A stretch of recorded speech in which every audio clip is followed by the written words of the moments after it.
7절, 8절 말씀입니다.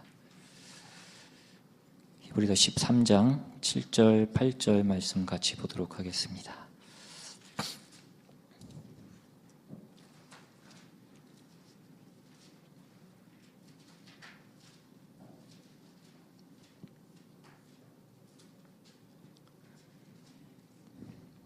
우리 찾으셨으면 한 목소리로 같이 읽겠습니다. 시작. 하나님의 말씀을 너희에게 일러주고 너희를 인도하던 자들을 생각하며 그들의 행실의 결말을 주의하여 보고 그들의 믿음을 본받으라. 예수 그리스도는 어제나 오늘이나 영원토록 동일하시니라. 아멘. 기도하겠습니다. 하나님, 이 시간 주님의 종을 통하여서 주의 말씀이 온전히 선포되어지기를 원합니다.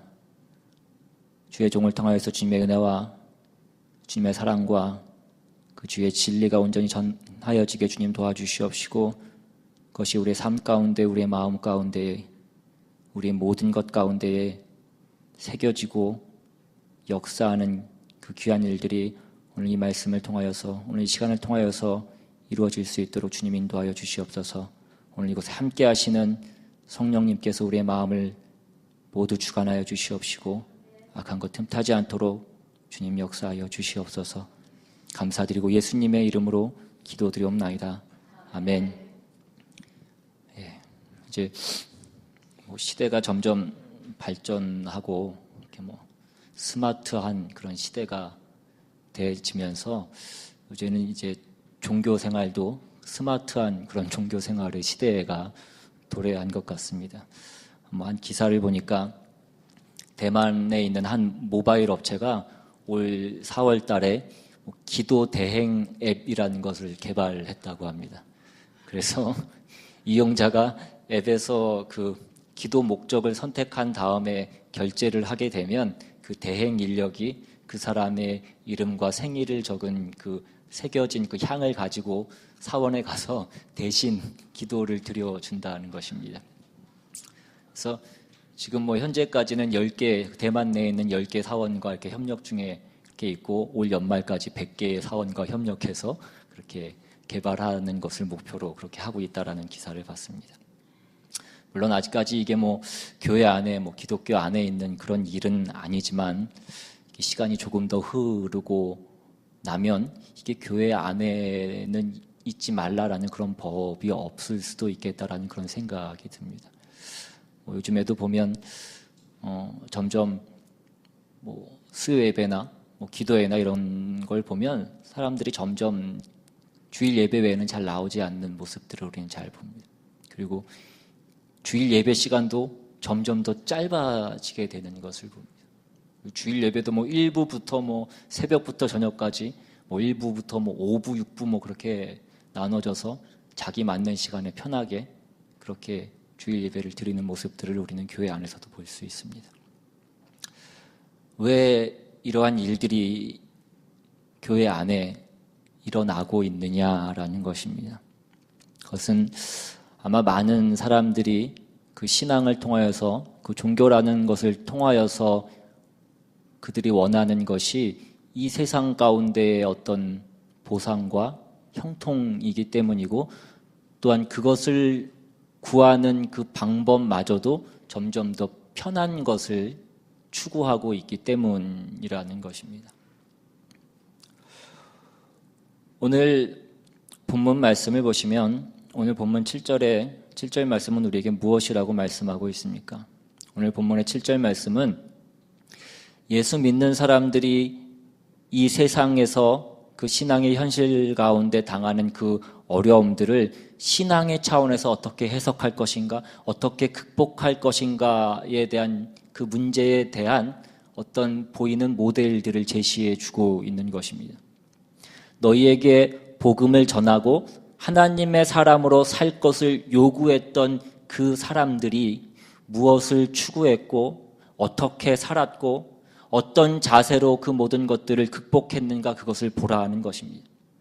저들이 무엇을 기대했으며 무엇을 감수했는지를 보라고 말씀하고 있는 것입니다.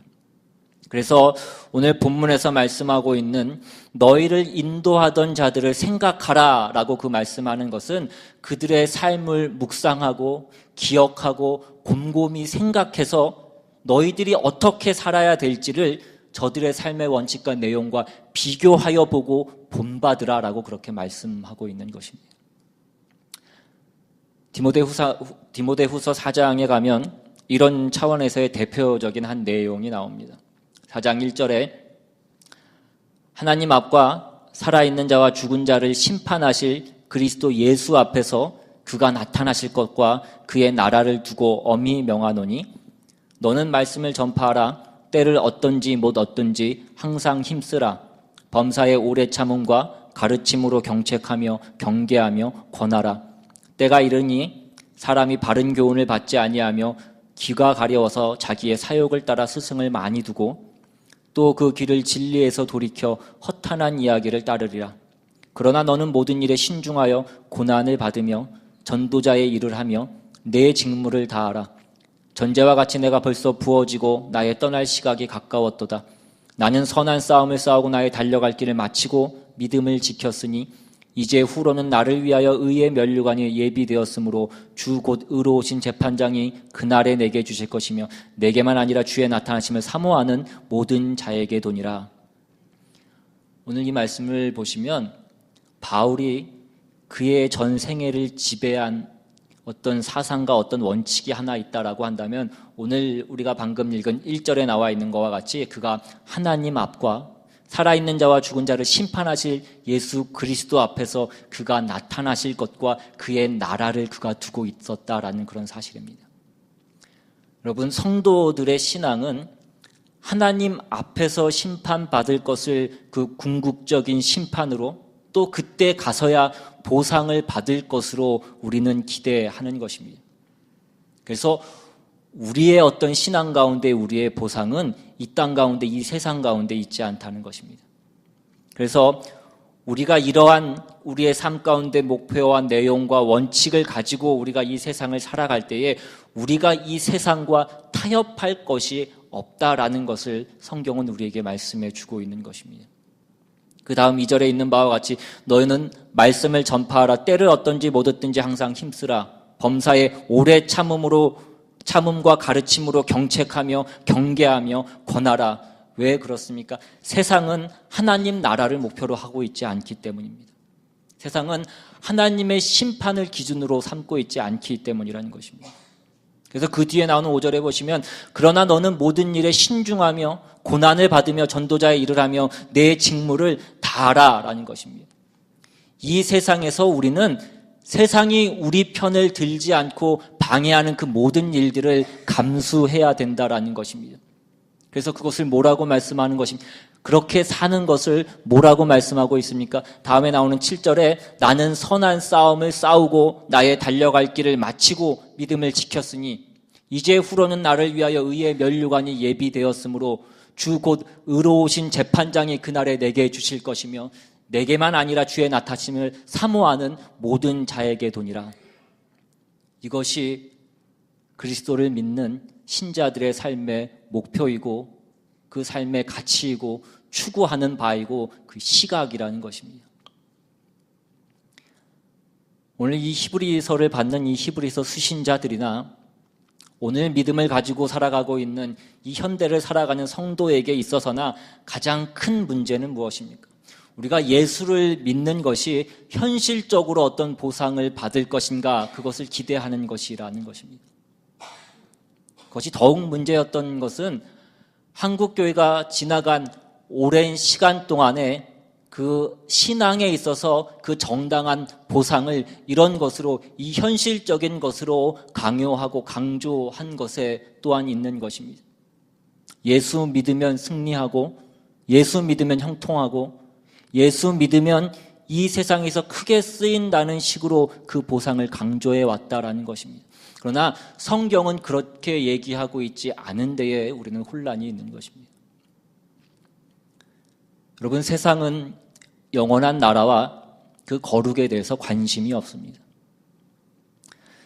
세상은 우리에게 자기를 증명하라고 하고 남을 이기라고 하고 그렇게 하기 위해서 무슨 수를 써서라도 그 일을 이루라고 얘기합니다.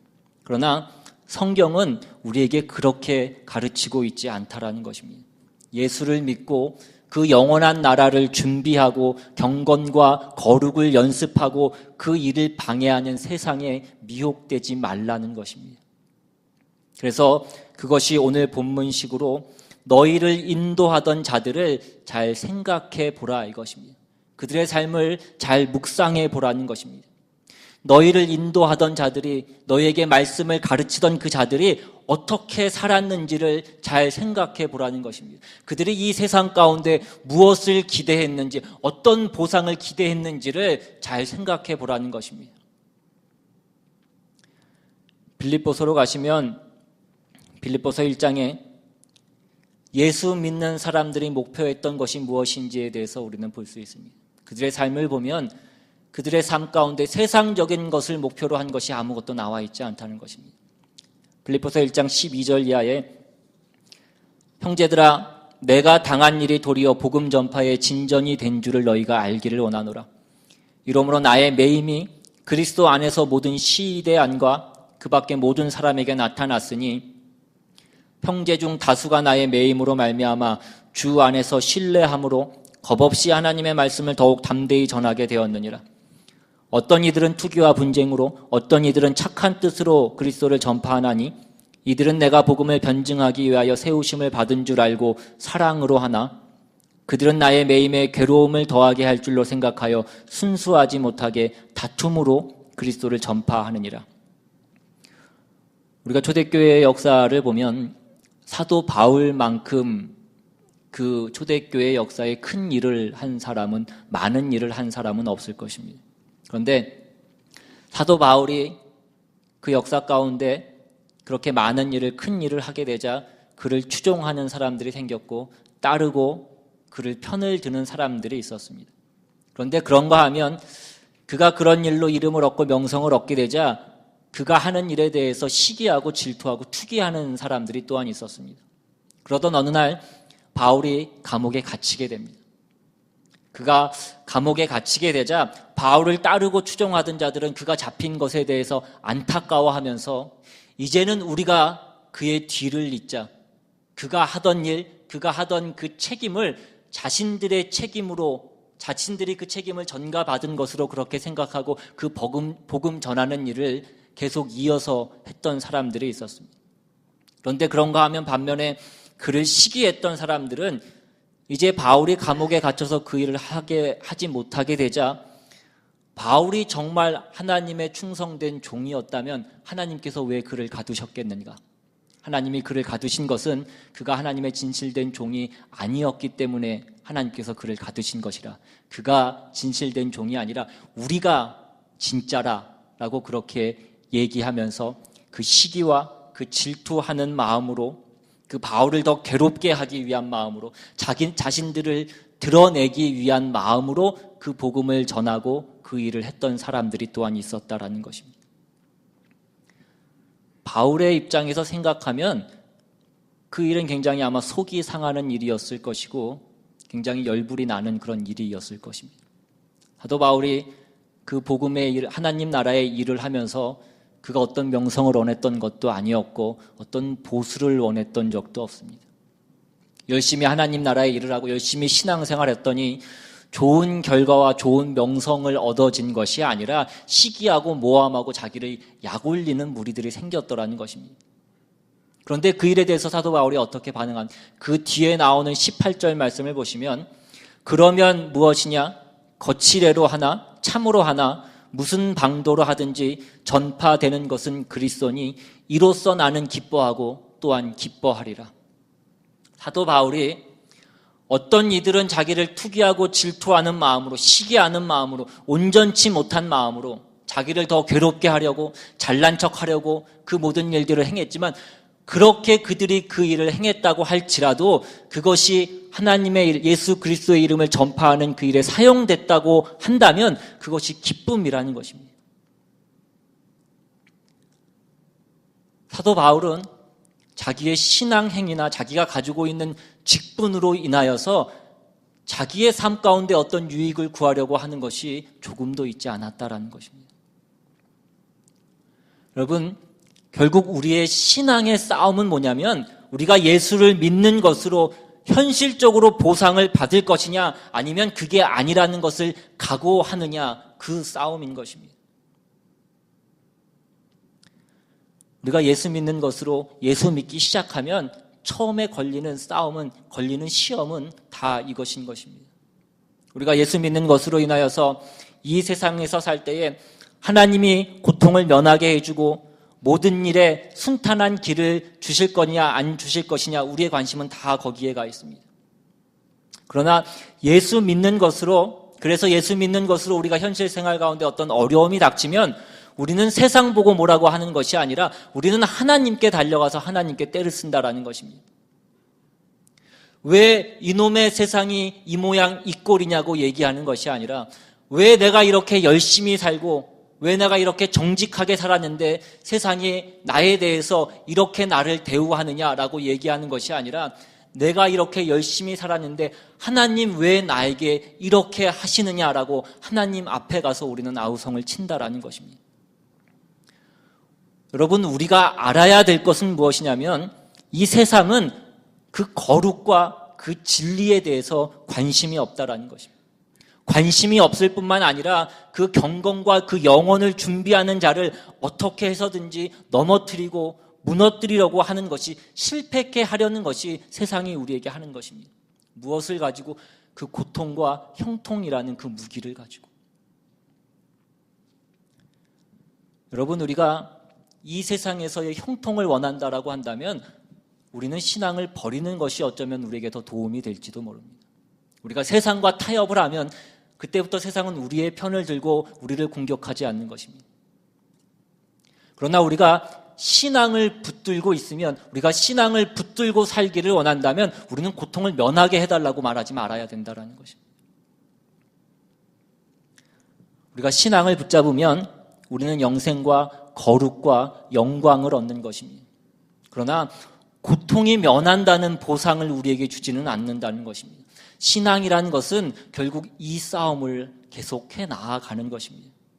내가 세상에서는 고통을 당하고 내가 세상과는 적이 되는 한이 있다고 할지라도 하나님 편에서 떨어지는 그 일을 하지는 않겠다라는 것입니다. 고린도후서 11장 23절 이하에 그들이 그리스도의 일꾼이냐 정신없는 말을 하거니와 나는 더욱 그러하도다. 내가 수고를 넘치도록 하고 옥에 갇히기도 더 많이 하고 매도 수없이 많고 여러 번 죽을 뻔하였으니와 유대인들에게 40에서 하나 감한매를 5번 맞았으며 3번 태장으로 맞고 1번 돌로 맞고 3번 파선하고 일주야를 깊은 바다에서 지냈으며 여러 번 여행하면서 강의 위험과 강도의 위험과 동족의 위험과 이방인의 위험과 시내의 위험과 광야의 위험과 바다의 위험과 거짓 형제 중의 위험을 당하고 또 수고하며 애쓰고 여러 번 자지 못하고 줄이며 목마르고 여러 번 굶고 춥고 헐벗었노라. 여러분, 이게 다 무슨 얘기입니까? 바울이 그의 삶에 있어서 살아가는 데 있어서 어떤 그의 삶의 목표와 그의 삶의 가치와 그의 삶의 내용과 그의 삶의 동기가 이 세상 것들이 아니었기 때문에 세상이 그를 막을 수 없었다라는 것입니다. 그의 삶 가운데 어떤 고통이 있고 어떤 고난이 있고 어떤 핍박이 있다고 할지라도 그것이 그가 나아가는 길을, 그것이 그가 하는 일을 막을 수 없었다라는 것입니다. 사도 바울이 40에 하나 감한매를 율법에서 정하는 최고 체형인 39대 맞는 것을 5번이나 맞았습니다.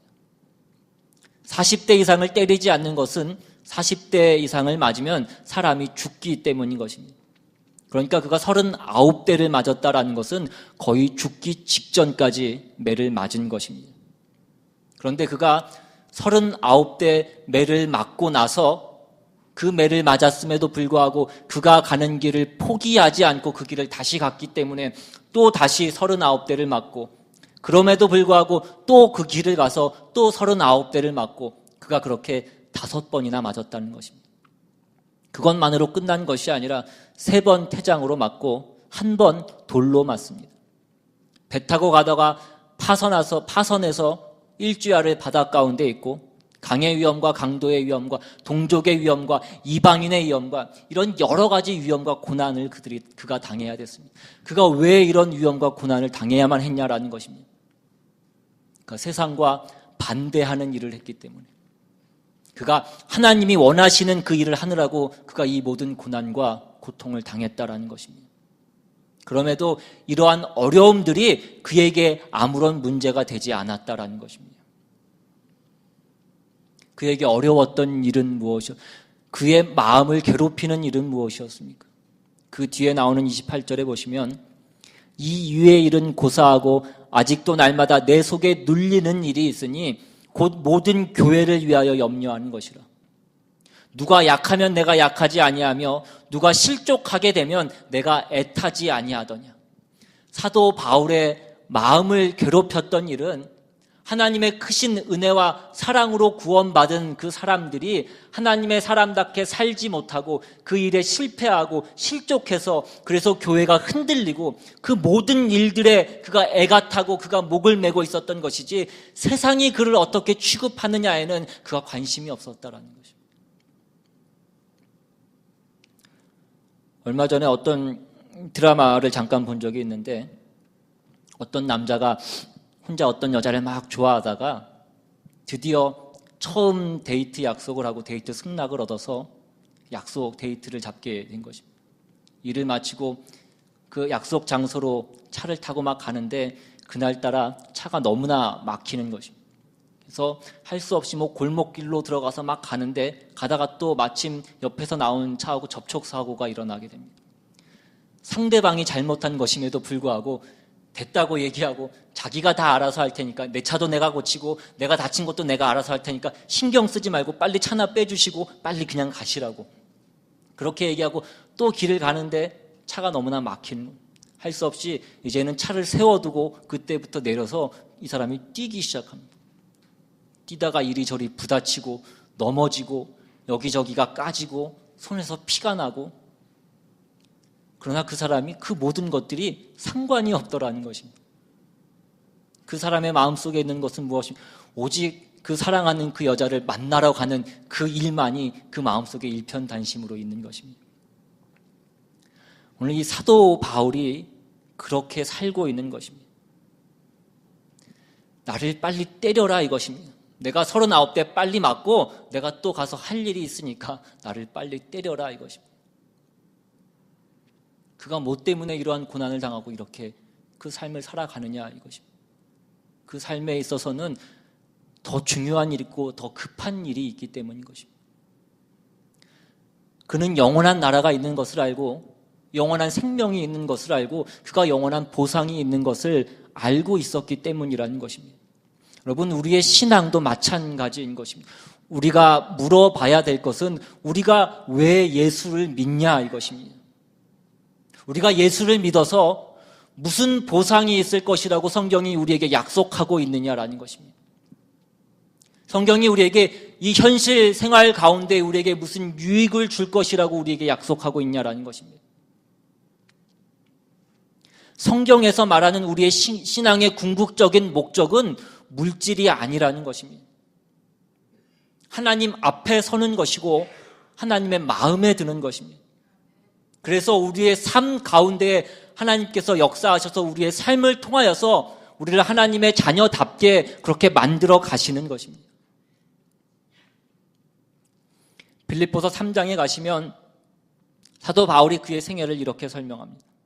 4절 이하에 그러나 나도 육체를 신뢰할 만하며 만일 누구든지 다른 이가 육체를 신뢰할 것이 있는 줄로 생각하면 나는 더욱 그러하리니 나는 8일 만에 할례를 받고 이스라엘 족속이요 베냐민 지파요 히브리인 중에 히브리인이요 율법으로는 바리새인이요 열심으로는 교회를 박해하고 율법의 의로는 흠이 없는 자라.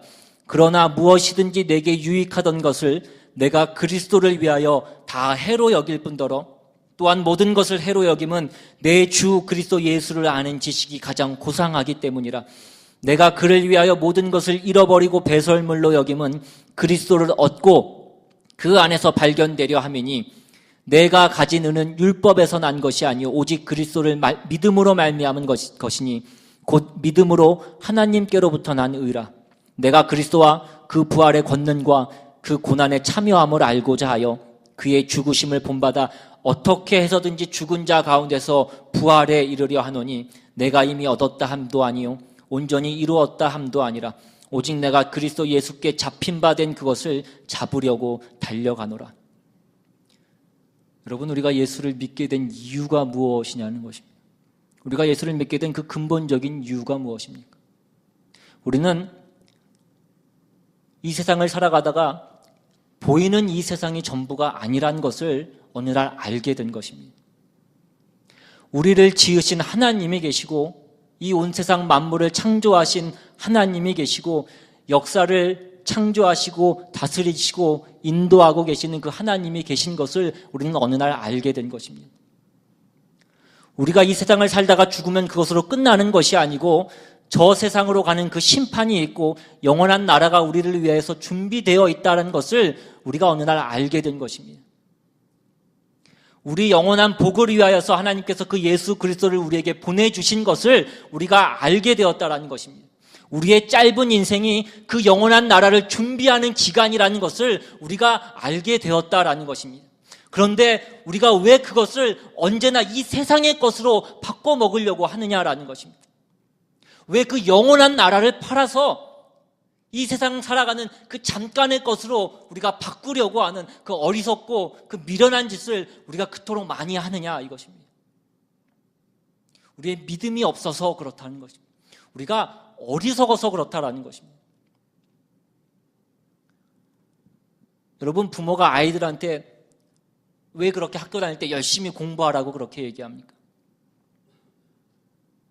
때로는 아이와 원수가 되는 그 지경에 이르면서까지 밤낮으로 공부하라고 그렇게 시도 때도 없이 잔소리를 하느냐라는 것입니다. 그 아이에게 있어서 그때가 그 몇 년 어떻게 하느냐가 그 남은 인생을 좌우할 수도 있기 때문이라고 생각하기 때문에 그렇게 하지 않냐라는 것입니다. 우리가 우리 자녀한테는 그 짧은 인생 가운데에도 그 짧은 인생의 어떤 시기에 무엇을 해야 되고 언제 왜 그것을 해야 되느냐를 그렇게 잘 알고 있으면서 우리가 그 영원한 것을 준비하는 것에 있어서는 왜 우리 인생 80을 무엇을 준비하고 무엇을 감수하고 무엇을 인내해야 되는지에 대해서는 그렇게 생각을 하지 않고 미련하게 우리가 살아가고 있느냐라는 것입니다.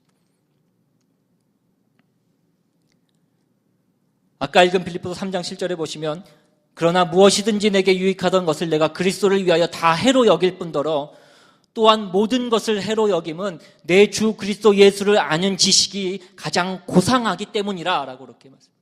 그것이 가장 귀한 것이고 그것이 가장 높은 것이고 그것이 가장 복된 것이라고 말씀하고 있는 것입니다. 그 안에만 있는 것이 복이고 그 안에만 영생이 있고 그 안에만 영광과 그 나락으로 떨어지는 그 갈림길이 있다는 것입니다.